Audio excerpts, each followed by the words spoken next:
50 languages.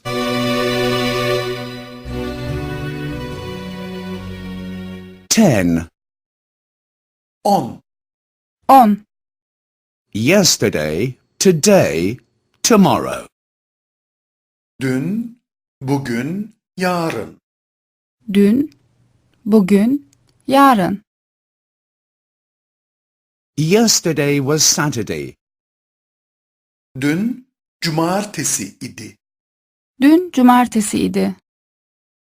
I was at the cinema yesterday. Dün, sinemadaydım. Dün sinemadaydım. The film was interesting. Film ilginçti. Film ilginçti. Today is Sunday. Bugün pazar. Bugün pazar. I'm not working today. Bugün çalışmıyorum. Bugün çalışmıyorum. I'm staying at home. Evde kalacağım. Evde kalacağım. Tomorrow is Monday. Yarın pazartesi. Yarın pazartesi. Tomorrow I will work again. Yarın yine çalışacağım.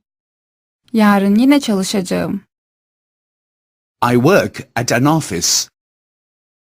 Büroda çalışıyorum. Büroda çalışıyorum. Who is that? Bu kim? Bu kim? That is Peter. Bu Peter. Bu Peter. Peter is a student. Peter, üniversite öğrencisidir. Peter üniversite öğrencisidir.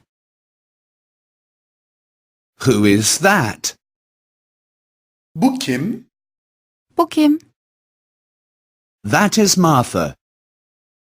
Bu Marta. Bu Marta. Martha is a secretary. Marta, sekreterdir. Marta sekreterdir.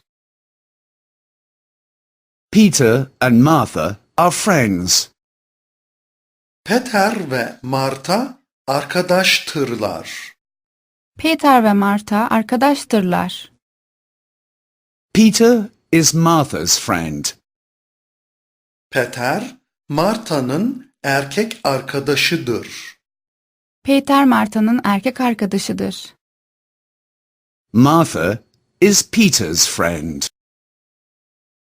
Marta, Peter'in kız arkadaşıdır. Marta Peter'in kız arkadaşıdır.